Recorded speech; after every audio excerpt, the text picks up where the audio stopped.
1700 정도의 수입이 있으시고 여기서 저축을 꽤 많이 하시는 편이셔가지고 이 정도 자금 만드는 거는 어렵지 않으실 것 같아요. 중요한 거는 이거를 그냥 예금을 해서는 안 되고, 저한테 그 자산 상태표랑 보내주셨잖아요. 설명을 해주시면 좋을 것 같아요. 모든 회사들이 다 재무 상태표를 대부분 갖고 있잖아요. 가정도 상태 파악을 하고 지금 현재 자산이 얼마만큼이 있고 노후 목표에 맞게 운용을 잘 할 수 있을 것 같아서 이거를 일단 만들어 봤습니다. 이쪽 지금 업무 하시나요? 아닙니다. 저는 원래 건축 설계를 했고요. 아, 지금은 부동산 개발 담당 임원이에요. 그래서 이 재무상태표에 보시면 일반 회사에서 쓰는 재무상태표는 아니고 저희 가정에 맞는 은퇴, 뭐 투자, 기타 현금 부동산으로 크게 구분을 나눴고 은퇴 안에서 연금저축 펀드 그리고 IRP 또 개인 그 IRP 하고 있는 거라서 그건 DB라고 했고 회사 거는 DB예요. DB고 와이프도 저도 그렇고 국민연금은 사실상 자산에 넣기는 좀 그렇지만 우리가 계속 넣고 있는 거니까 넣어놨습니다. 청약저축은 예전에 넣어놨는데 지금은 운용하지 않고 있고 그거를 이제 은퇴로 잡았고요. 투자는 예적금도 기본적으로 시장 수익률은 들어갔기 때문에 투자금에 넣었어요. 개별 주식은 다 뺐고 그리고 ISA도 와이프 거는 지금 ETF에 넣어서 운용을 하고 있지만 제 거는 비교를 하기 위해서 예금에 넣어놓고 있습니다. 기타 자산은 감가상각 있는 자동차 넣어놨고 보험 우리가 넣고 있는 거에 대한 환급 만약 환급을 받았을 때 얼마만큼 환급받을 수 있는지 그리고 현금은 지금 당장 제가 쓸 수 있는 요구불 예금, 상품권, 복지 포인트 가지고 있는 거, 외화 자산, 부동산 지금 살고 있는 부동산 하나 있어가지고 실조가 아파트 하나 넣어놨습니다. 그래서 자산을 구성을 했고요.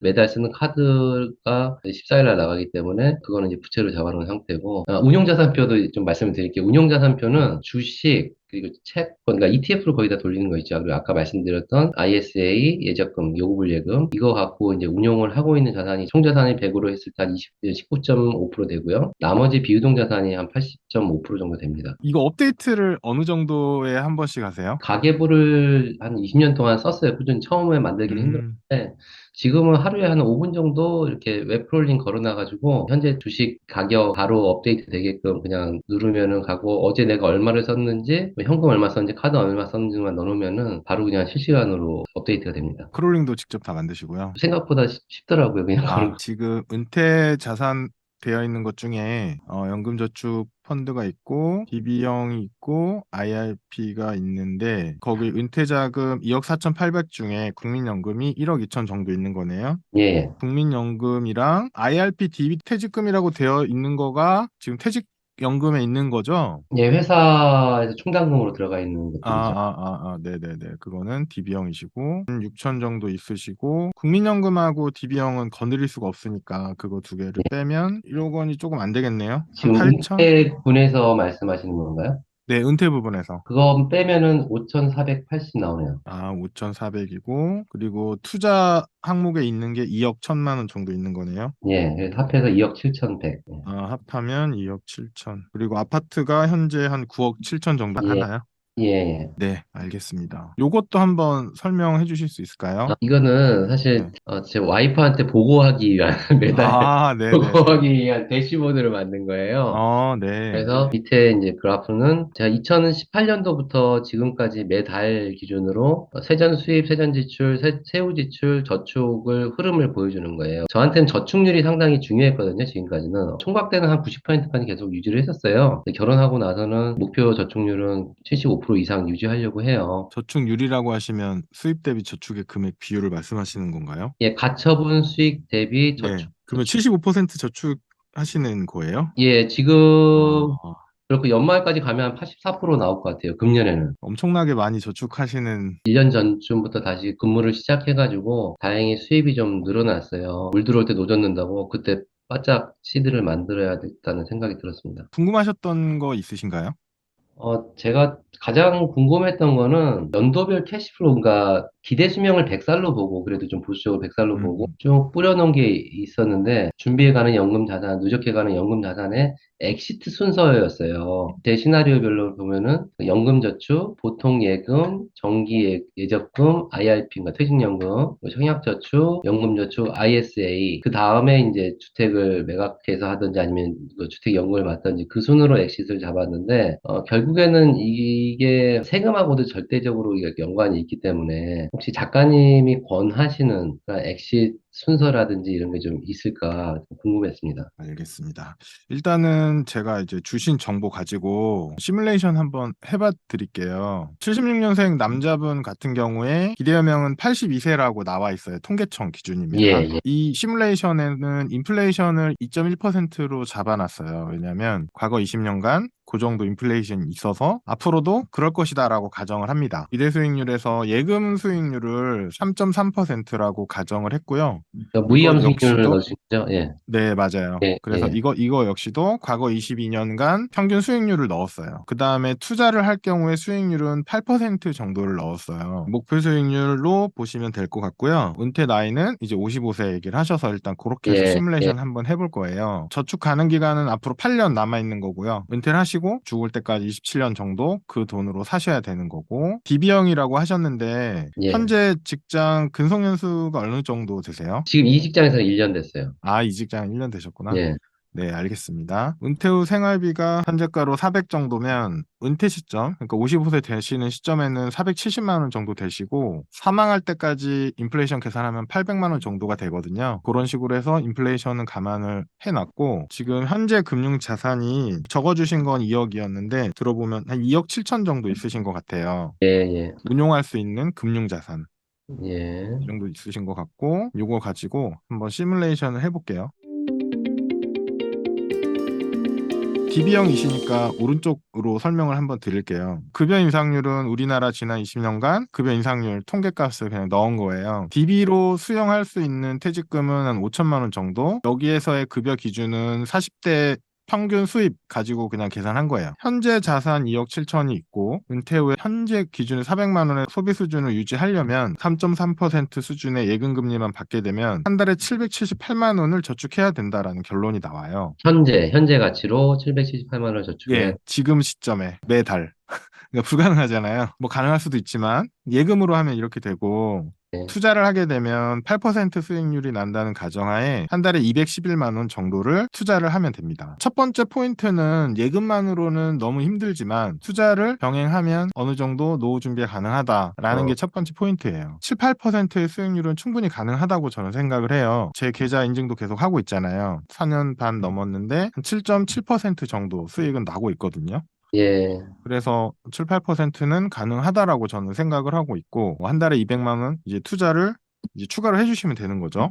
예. 물론 여기 있는 2억 7천도 굴리시는 조건이고요. 둘 다. 근데 이제 수입이 이제 아내분이랑 합쳐서 세금 빼고 1,700 정도의 수입이 있으시고 여기서 저축을 꽤 많이 하시는 편이셔가지고 이 정도 자금 만드는 거는 어렵지 않으실 것 같아요. 중요한 거는 이거를 그냥 예금을 해서는 안 되고 반드시 운용을 하셔가지고 적정한 수익률은 만드셔야 되는 거고 그리고 여기서 포인트가 재밌는 것 중에 하나가 뭐냐면 지금 마우스 있는데 보시면 은퇴 후에 생활비 총액이 한 20억 정도 돼요. 현재 나이 시점에서는 한 17억 정도 환산되거든요. 그래서 노후 자금이 뭐 15억, 20억 필요하다라는 얘기가 이런 식으로 나오는데 이거를 예금만으로 하게 되면 13억 9천 정도가 은퇴 시점에 필요한데 투자로 하게 되면 8억 정도만 있으면 돼요. 이 오른쪽에 그래프 보이시죠? 재투자 곡선이 확실히 보이네요, 예, 곡선이. 맞습니다. 여기 노란색이 예금이고요. 파란색이 투자예요. 훨씬 적은 금액을 모아도 된다라는 게 첫 번째 내용이고, 두 번째는 인출을 할 동안도 예금으로 인출하면 그냥 훅 떨어지는데, 투자를 병행할 경우에는 떨어지는 각도가 굉장히 낮죠. 투자가 반드시 필요하다라는 메시지를 좀 전달해 드리고 싶었고, 요 케이스라고 보시면 한 달에 200 정도를, 210만 원 정도를 이제 투자를 하셔야 되는데, 제가 이제 추천드리는 거는 뭐 매번 얘기하지만, 연금저축, IRP, ISA 이 계좌부터 가득 채우라고 말씀드리잖아요. 예, 한 달에 200이면 1년이면 2,400 정도 되는데 연금저축 IRP 합쳐서 1,800까지 납입 가능하잖아요. 그렇죠. 예. 네.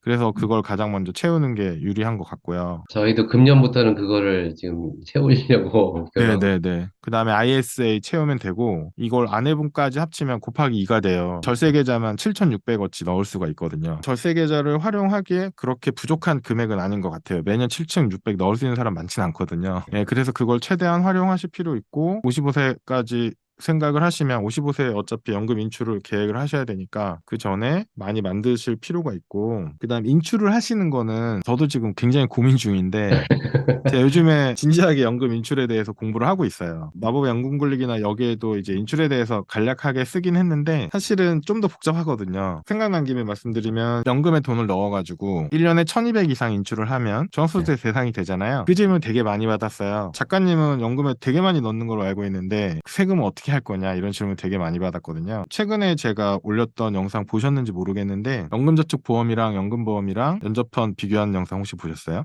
못 봤습니다. 간단하게 설명을 드리면, 연금보험의 장점이 비과세예요. 근데 같은 보험사에서 연금보험도 팔고 연금저축보험도 팔아요. 그래서 제가 실제로 대형 보험사에서 두 가지 상품에 대해서 설계서를 받아봤어요. 예, 설계서를 받아가지고 시뮬레이션을 해봤는데, 실제로 그 상품들에서 나오는 돈 자체, 수익 자체가 굉장히 낮아요. 운영하는 관리비 때문에 그런 것으로 보이고, 여기서 말씀드리는 게 제가 시뮬레이션 했던 그 상품들이 30세에서 50세까지 납입을 하고 65세부터 95세까지 받는 케이스였어요. 연금보험이나 연금저축보험이 1년에 1200 안쪽으로 받았었거든요. 근데 이제 연금저축펀드로 제가 이제 시뮬레이션 한 거는 7.2%짜리랑 예. 3.6%짜리 두 개를 했어요. 3.6%는 그냥 계산하기 쉽게 하려고 이제 7.2%의 절반으로 계산을 했는데, 3.6%짜리가 한 1,500만 원? 1,600만 원 정도 받거든요.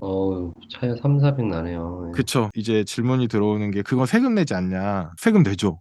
1200이 넘었으니까. 예. 예. 근데 제가 어떻게 시뮬레이션 했냐면, 다른 수입 다 없고 사적연금에서 1,600만 원 받으면 1,600에 대해서 종합소득세 낸 걸로 계산했어요.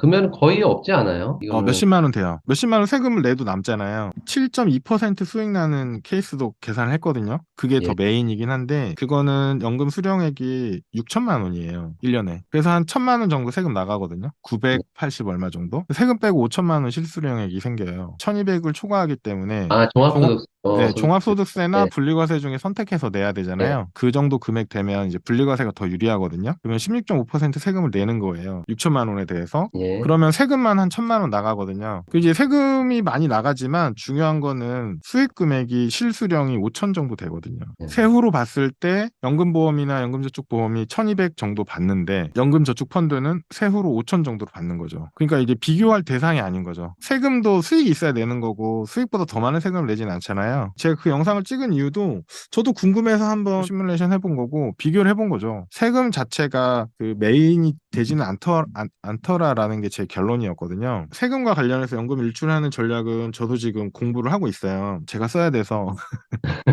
준비를 하고 있는데, 기본적으로 몇 가지 이제 아이템들이 있어요. 몇 가지 아이템들이 뭐냐면, 어쨌거나 초과 납입한 금액이 먼저 인출되거든요. 그렇기 때문에 내가 당장 쓸 돈이 많이 필요 없다거나 여러 가지 좀 고민을 하긴 해야 되는데, 그러면 초과 납입분을 한 번에 찾는 것도 필요할 수 있어요. 그게 더 유불리를 좀 잘 봐야겠네요. 예, 예. 그래서 이게 한 가지 정답이 있는 건 아닌데, 그걸 찾고 나머지 연금 금액이 요즘에 1,500으로 내년부터 늘잖아요. 개인연금 과세 기준이 1,500으로 늘기 때문에 그거 제도 변화하는 거 보면서 1년에 1,500씩 끊어서 찾으면 내가 뭐 10년, 15년, 20년 동안 찾게 하면 되겠다라는 판단이 있으면 초과 납입분을 한 번에 찾고, 그 예를 들어서 그 다음 해부터 과세 대상 연금 수령 금액을 1,500에 맞춰서 이렇게 끊어서 받는 것도 유리할 수 있거든요. 그리고 퇴직금 받은 IRP 계좌는 퇴직소득세 납부하잖아요. 그렇죠. 그것도 완전히 분리과세돼요. 다른 거랑 분리되거든요. 예.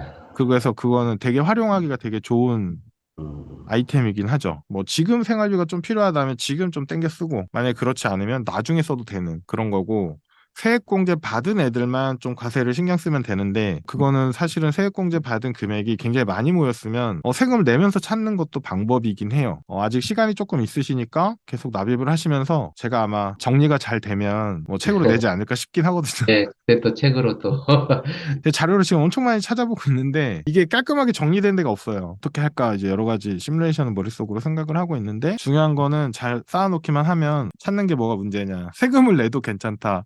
약간 요렇게 많이 가고 있습니다. 수입이 없을 시기가 왔음에도 불구하고 수입을 계속 파이프라인을 만들어 놓는 게 중요한 것 같아요. 예. 맞습니다. 그래야지, 뭐 세금을 내더라도 그냥 세금 내고, 잉여금으로 이제 살 수 있는, 더 이제 안정감을 느낄 수 있는 것 같습니다. 제 어떤 계획이기도 하고 가이드해주고 싶은 것들 중에 하나가 뭐냐면, 은퇴 후에 한 달에 뭐 200이든 300이든 400이든 딱 연금 계좌 내지는 연금성 계좌에서 계속 캐시플로우가 나오게 하는 구조를 만드는 게 좀 계획이거든요. 네. 그것만 되면 사실은 자기가 살아가면서 하는 다른 활동 되게 좀 편리하게 할 수가 있으니까 도움이 좀 되셨나요? 많이 됐어요. 계획에 대해서 툴 자체가 너무 재밌네요. 재밌고. 저도 이제 재밌게 만들고 뭐 있습니다. 작가님 뵈서 이렇게 대화하는 것도 참 좋고요. 네. 나중에 그 밴드 모임에 좀 가입해서 저도 좀 참여하고 싶습니다. 정말. 네, 언제든지 들어오십시오. 너무 감사합니다. 네, 수고하셨습니다.